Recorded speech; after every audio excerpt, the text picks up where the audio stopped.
bozali kolanda biso en direct ya tindika télévision topesi bino bambote mingi na baye bozali kolanda biso na tindika télévision na émission na biso tolobelaka toujours lelo actualité nazalanga moko te na plateau tokolobela makambo ebele mpe na baactualité lisusu mingi union sacré tomoni mpe lisusu ndeko mongoi mulunda kokangama mpona kodefendre bakatange tomoni bato koyeba mpe lisusu l'informateur lobi alobaki lisusu makambo ya mbongo donc baactualité eza ebele mpe ya Jean-Marc Kabunda pona Moïse Katumbi na Jean-Pierre Bemba nazana maître Bessi na plateau atokomeka mpe kosola na bonjour mais bonjour maman nangai Voka. Bonjour Rebélé, Mbote Belé, na sepele na monio. Vraiment na félicitations à trop na assistance nous sur Salaka outil na conférence de presse ya honorable Franck Diongo Olembi soutien na bengi tout ça sur émission on dit vraiment na merci de remercier vraiment félicitations courage ma mère V ba bonana merci vraiment. Ok, merci maître Bessi. Émission la bise bandit. Quand le bel likambo oya Christian Voanga po to moni ali ya ekola musa susu bandeko na likambo ko bayeba kite tina ya union sacrée batu be bazo batina union sacrée te mais Christian Voanga eko yimbo lango susu bien là à propos na o aleka ki koloba bi union sacrée zakaka FCC po to moni batu ya FCC bangwana ka bazo kende FCC élargissement. Non. Omoni maman nanga lo na lo na batu. Omoni politique il faut en avoir conditions, il faut en appeler politicien. Et ça batu oyo bazalaki ba politicien te mais nzamba pamboli bango na vie qui journalisme après si candidature lelo abimi politicien. Et ça montero la ndeko liese ako sala ki journaliste mais azalaki politicien. Et ça lokola Mobutu abaki journaliste mais azalaki politicien. Et ça pe na ba député mususu oh bah les cas là qui journalisme basé na deux en politique mais ça la bateau basé ba politicien té maman au moni po olo babongo na yebité parce que tendance ya bateau belé oyo ya la muka oyo la muka auto comment obenga ngo kunde bembi po lelo soki to lobby union sacrée ezali regroupement parti politique té na kati ya FCC regroupement ya ba parti politique ko basangana ki mais union sacrée ezali vision ya chef de l'État. Union sacrée pour la nation. Et ça parti politique ité. Mais na kati ya union sacrée wana ezana mutu na moto oyo ayaki na makanisi na pendant la consultation ya président de la République. Président de la République azali moto oyo ayokaka ba peuple. Leur ba peuple balobi non. Tolingi lisusu mariage te. Il faut yo okabonana ndeko wana oyo bosalaka ne mariage. Mokonza mboka bi bon na lingi na consulter ce que ba peuple congolais na yeba makanisi na bango eza nini. Yango président asalaki consultation moto na moto alekaki apesaki point de vue na il faut bokabonana ndeko wana yo wana il faut bokabonana tata wana il faut bokabonana tata wana yango président bi bon siko na kosala union sacrée pour la nation et c'est qui parti politique ce qui a lobby eza FCC bis na ko kamwa maman lelo toloba na politique toloba actuel politique so ke nango na ranking yeba ke okobebisa vie politique na yo ezala batu oyo na kati union sacrée oyo toki kopesa bango toko remercier bango bazali na ba ope ba ko remercier bango te po na kati ya union sacrée wana opposition majorité ya opposition to la 140 na 140 wana to ko kwesa Janine Mabund te Janine Mabund akoyi po bato FCC ona pe ba ki ko soutenir biso o basala ki conscient lelo to lo baboy batu mususu pe bazana FCC oh toki ko ndima bango te o pe toki ko lia na bango te neti tolobaka ba mende o mona neti ba o yi gouverneur wana babosha on comprendre ba biloko wana mais na petit exemple moko pour on comprendre tangu Mandela abimi prison tondima ki te Mandela ko travailler na Peter Botha za mutu oyo asali assassinat ba noir abomi ba noir, a maltraité ba noir. Mais l'air Mandela bimi tobeka Mandela ko travailler na mundele ti. Mandela a benga ba mindele o bazaba conscient à travailler na bango. A ko découvrir que moi sine azalaki complice d'assassinat. alobi na divorcé na mwasi wana na Winnie Mandela. Donc au moment na vision chef de l'état oza na union sacrée yaka na yo, mais il faut la vision ya mokonzi ya mboka. Po soki oyaki moyibi yeba ke justice esilite bakolandela yo. Soko salaki muto salaki mabe yeba ke bako na lobi lelo ya mama basali ba réduit ba poste ministère rien etikali na 30. Siko batu nyonso wana bakozo ba poste ministre. Ata batu nyonso bakozo ba poste ya ba entreprise. Te ezaka batu basala na vision ya chef de l'état. Soki lelo to koloba e pesa ka biso mawa. Batu musu ba loba union sacrée, union secrète. Mais ba koyeba union secrète, union sacrée lo kangoni.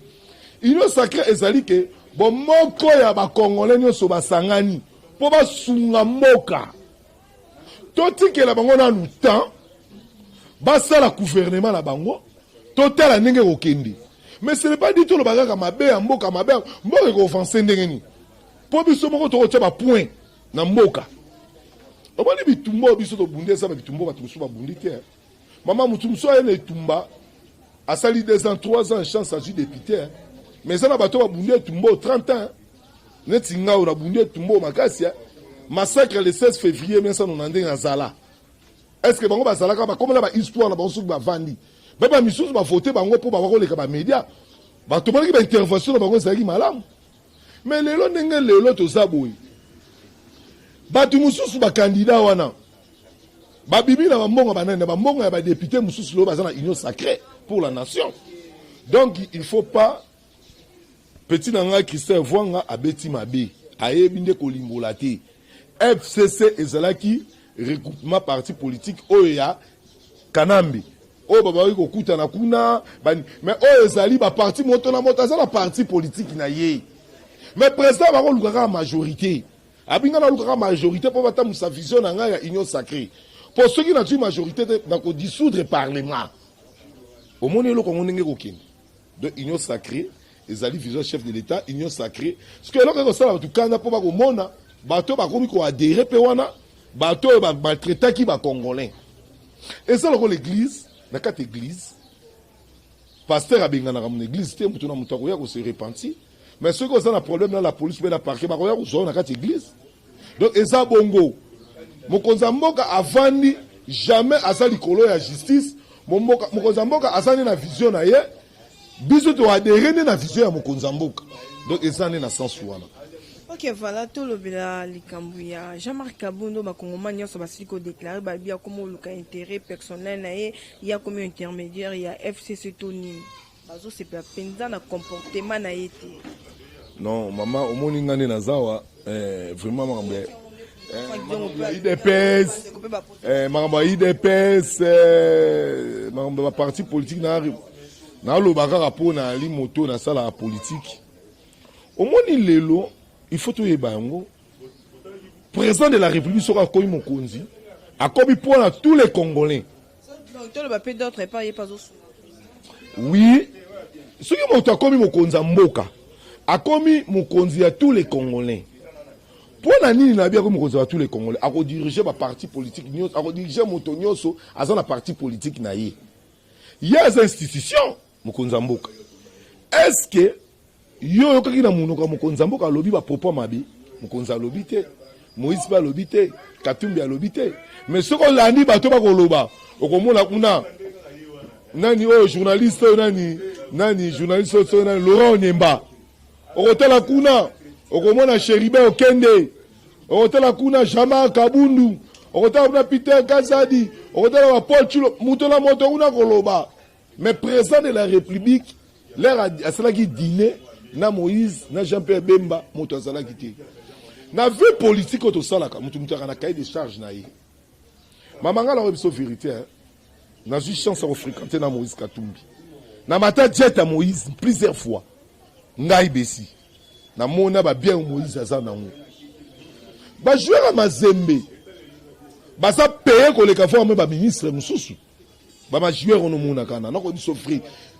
Centre Moïse a sombé la bango. Bazana semi professionnel te bazana professionnalisme. O ya école wana ndenge zalaka wana ya école à Mazembe.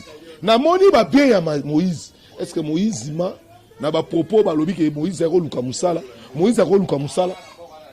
totali bemba ba bien bemba za ngako luka musala bako luka musala te po soki bemba ko ministre ba fouté combien te na ko pesa exemple Moïse ye mokuta loba boyi ngai jamais na ruyi ko sala nazali na opposition républicain na observer na tala nyonso ko salama mais le mokonza mboka bengisi bango asande ko na bango po ba sololati mais mutu na mutu kana cahier de charge na ye azana agenda na ye te soki to sala bo fito sala bo mais lelo ba ko bosana que lelo soki to perdre Moïse na Jean-Pierre Bemba bobi que président au sous majorité te président au quoi pour na ngoto lo ba président effectif na ye eza 271 oya majorité Moïse na ba lié na ye Moïse na ba lié na ye tout bazana 70 sikoto tu sikoyo Bemba na ba lié Bemba ba 30 ça fait combien 100 soki 100 balongwe alors tu ramènes à 271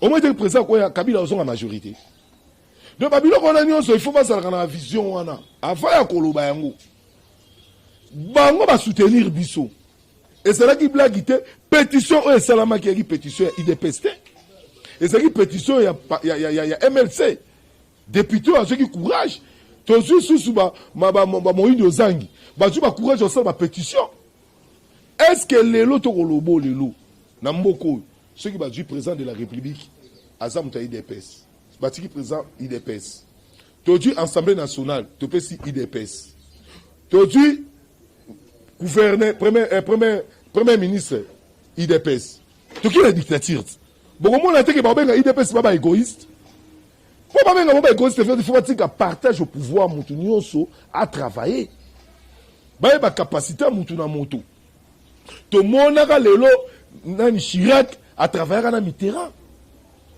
donc il faut to ba biloko wana que lelo de tozaboye ba propos o bango ba koloba e ko sonner bien te et ça malamu te pas ba peuple congolais banguna na biso ba ko seka biso ceux qui ba moni ke koyoka des alités mais ngana yebi Bemba Moïse président Félix ba ko bazana bomoko pour président lelo ko bengisa bango ba ko sola les jours c'est pas ba biloko msubo solo na kati bo ko bimisa ngo na libanda na yebi ke Bemba kamuta biloba lobati na yebi ke Moïse kamuta biloba lobati mais lelo lelo bato ba ko telema basali ba kwena bango pona ko critiquer bato wana ba ko comprendre lelo combat oyo Moïse a contribué belé Moïse otolo ba katumbi a contribué belé na combat oyo toki ko loba maka munyoso awati bien et belé ndenge expliquer ba combat na lobi na yo Moïse a contribué belé Jean-Pierre Bemba a contribué belé Félix Katumbi a contribué belé Fayulu a contribué belé Frank Dion a contribué belé ngai na contribué te muzitu ya lelo kutanga ba muzitu te et tumba ya tumba ya ba congolais union sacrée et ça le rôle à rassemblement et ça peut le rôle à la mouka et ça li force ya ba congolais donc lelo il faut de ba yango lelo batika ko kende na biloko bango banga kende na yango na ba propos o ba tuba ko loba pona nga na yebi tozo na biso kaka na bomoko total ba makanisa mabe oyo ba muna ba yaki nango total soki pour président de la République d'Azali Kolo décision yo c'est ça président de la République Kaboun azali muta parti politique je peux bien baser la parti politique moi c'est un parti politique décision ou t'as pas chef de l'État est-ce que yo nimi le chef de l'État a ko boka bande konai na ebisio baza la bomoko ba les amalamu nzele zali malamu. Ok, voilà, maître Bessi, tozo kende na koshite to lobelana kam ke tozo zonga kaka na kam président Frank Dionga lobi pourquoi bandeko ba ya FCC wana bango na susu bazo ya po bako isa bureau d'âge ya Mboso maman bango na bango bazaka ba na lobi na yo na vie politique il faut ebaka trahison zali na vie politique il faut ebaka ozaka na traître Jésus Christ kuta zali na traître Jida mais batu musu basali oyoka ba kolobake kanambe mtatindi biso est-ce que batu nyonso ba kolinga récite ya union sacrée bato ba na FCC wana yango biso beto ali so likolo ya liso ko katate ke soki neti menda yiwa ko pese poste ni ba ko pesa menda ngoy ka sanji poste ni ba ko pesa yi ba bo chap to pesa neti mwana oyo ya liaou ato ya ko so poste premier ministre te Yo ka disi so ba tiele lo ba FCC premier ministre ba ba assemblée nationale. O bi tiki ba congolais nyo so ko ina mokonza boka. Ba lo ba seke yo so ngiseli biso ba to biso to boyaka. Est-ce que président nga za on na vision chef de l'état, yo ka di président nda yo ka peuple ko tia bango. Akotia bango te. Président ça la vision na pour biso no so to yebi moto ko ma premier ministre te. To yebi pe moto ko ma président assemblée nationale te. Mais to fo na kimia. Donc bato ba ye wana bazali bato ba dongolo miso bazali to yebi bango to tika bango ndoki ata bongo li motema na église suka ba ko kanga kindoki na ye okomona ba ko kanga bango po omoni bato biso ba otala kaka ba mona ka bu mais nga na sire yo bato bele ba ke boloko po mapingwa na ndenge ye justice bandi osala musana ba ko kanga bato nyonso basali mabe ba yiba mbongo mboka neti ba tambwe mwamba tamo mama le ba ko kangai ata ye na union sacrée calamité ba ko interpeller o ke ka boloko yo ko mona ne ba ko interpeller bango hein premier ministre ba ko interpeller bango po kitsa motema total la vision chef de l'état total makata chef de l'état makamweza na malamu. Et ça vraiment na ndeko moko abenga kinga lobi to zwa temps ya kosola pona affaire ya Ngoi Mulunda azaki président ya Seni na biso awa aza politicien munene en même temps ape pasteur bakoki ko kanga e kaka lolenge wana te lokola mwana mukie lokola petit peuple bozuye bolalisie na kasho pona à propos o ya pesa ki pe kolobela kokoti la bande kone bakatange eza tribalisme. Te maman yebisa ara fonctionne na mboko. Na mboko Ngoi Mulunda na fonctionne. So ba longole président Seni on va voter pour la peuple. Honorable Franck Diongo Koutou Bakangaye à salé le côté. Badjo Mouyambo Bakangaye député national. Badjo Diom Katumbi Badjo Koutou député Wango. Badjo ba Jekoko en fonction Bakangi Bango. Moto le rôle Ngoi Mulunda. Mutuma be. Tata na iba bokonzi ya papa Tisekedi. Après ça kanambe obi batu bakufa pour na tata wana azana li felo ya okena l'enfer c'était un assassin mutu ya lolenge wana le Kabila akonyokola Moïse Katumbi akanye di Kapeni Jean-Claude Mouyambo akonyokola bakatange est-ce que monaka basalaka déclaration asalaka déclaration te ya azalaki père spirituel ya kanambe pourquoi pas kenaka pa kanambe lobine kanambe hein. Tala nengo kange di Kapena ande kona so katange. Tala nengo kangi Muyambo. Tala nengo yo kangi Katumbi okimisi Katumbi balobaka te. Yango moni ba député ba sali déclaration. Ba sa ba député conscient. Ba sa ba député ba rebelle. Po ba député on ba temela ka Gédéon Kimbu. Gédéon Kimbu o ba lelo ba annoncer na ba crime humanitaire. Ako kata ba sexe ba na mibali. Ba fasha ba la basi. Mais lelo mutulo la Gédéon Kimbu basale ote boko kange bongo te soko landi bato baba nani basa bata FCC.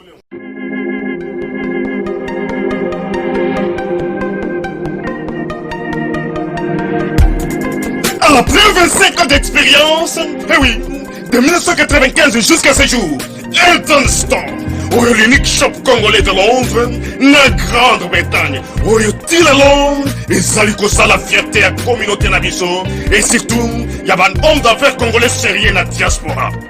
Oh yes, yes, yes, yes. C'est créé Elton Store et Zali Kakamoko, le sérieux, accueil, na service qui toque na client naïe. Avec ma produit naïe, où il y a première classe, il y a qualité supérieure. Oh, il y a ma bombe à Elton Store. Oh yes, mon climat bimbe yeba. Ma maman à Londres va confirmer. Elton Store, c'est le berceau des produits cosmétiques. Il y a solo produits originaux. Et yes, les alipes perso à produits alimentaires, naturels et organiques. Au travers de nos produits cosmétiques, Elton Store détient le secret. Secret ya solo, où ya poso ya maman moi c'est qui toko. Poso ya moi so penza basali kolula, poso ya moi so mobala kotala ya lembate. Poso so ko tamboli masanga sima. Eh oui, yango ne ba produit zote kama na katia Elton Store. Na ba produit alimentaire, où ya Elton Store, yango de secret ya cuisine ya maman congolaise. Eh oui, nyonso ko so penza mobali na yo ezali.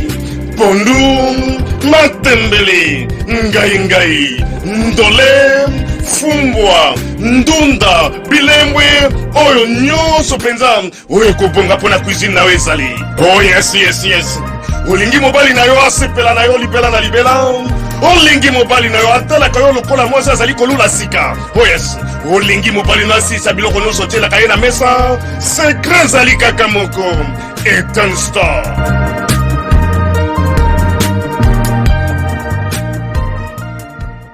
Batu oyo baza contre république, batu bako comploter contre mboka.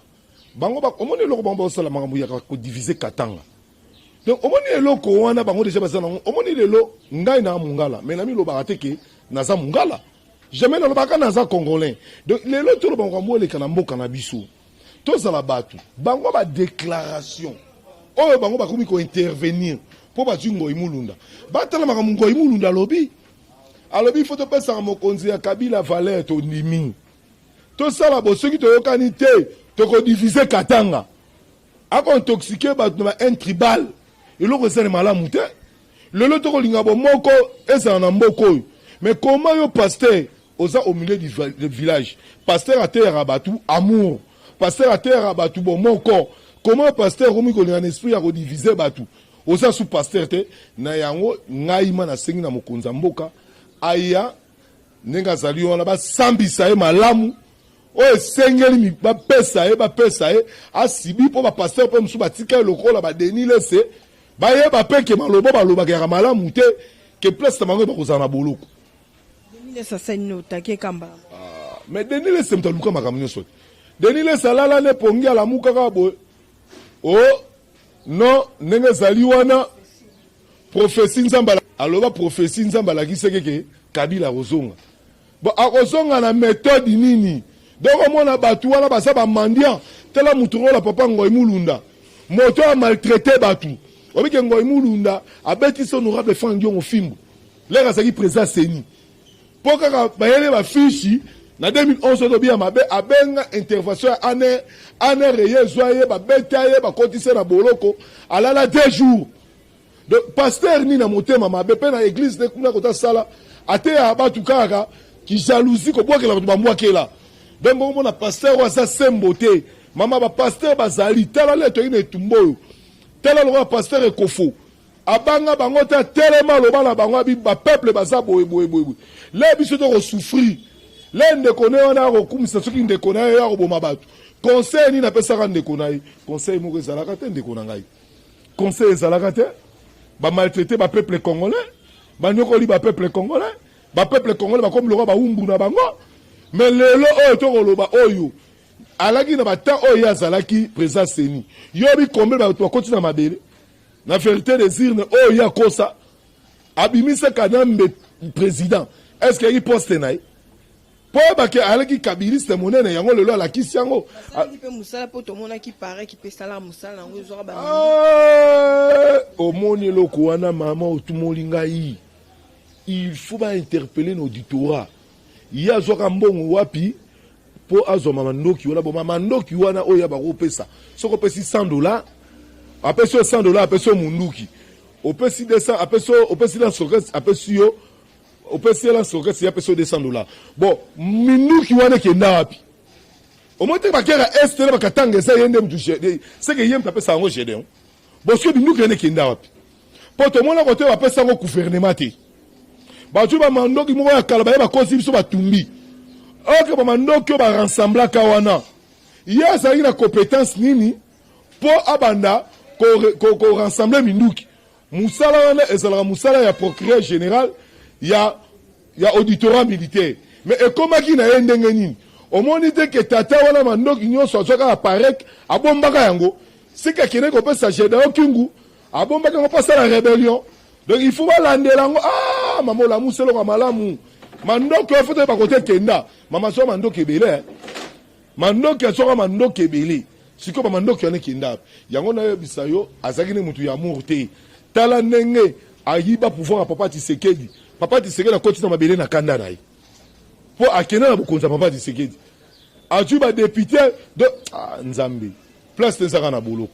Ok, voilà, donc, comme nous avons une question sur les maître Bessa, le bas tout à l'heure là, à l'objet, Kokangazan de Zabia, ils appellent ma raison et Kokangazan de Namabena Malamouizan. Donc, on peut si gentil raison. Non, na lobby, na ndenge pe ya bien, na ndenge pe ya propriété, zan de zan salité makasi bana batonga zandu na ba réfectionna zandu te omoni zandu komina ba couche belé ba fulu ezaka na toilette moko donc ba biloko na nyonso eza pe malamu te lelo soki épidémie ekoti batu bakokufa pe ba maladie faut na prévenir mais façon oyo ba ne ko kangela zandu akangeli zandu mabe il fallait abanokanga pavillon par pavillon akangi pavillon un pavillon de ba réfectionner soki sili akena pavillon mususu malembe ti ekozala malembe mais soki okangi nyonso au moins te opénaliser batu pe na misala batu pe bakotomboka ezali kamu il faut abenga ba chayer abenga na ba vendeur ba vanda na bango ba solola ayoka pe maele ya ba peuple pe bayoka ye bazwa compromis mo so bazwi compromis te oyebi ke na ne passé ba bomanaki ba masase betamaki batu bakufaki pona makambo zandu to ko linga sute makila ba peuple congolais et supana mais il fallait kaka ba solola apesa ke ne zandu za bakabola tena na katikati ba bokisi na ndambu so wana sili batu so bakebo après ba kesu na ndambu ba multiplier pe ba toilette et ko za malamu pona ba peuple congolais na idée na o partager oui. Ouais. Ok, voilà. To ceux qui si a un message quand ils appellent numéro ya téléphone.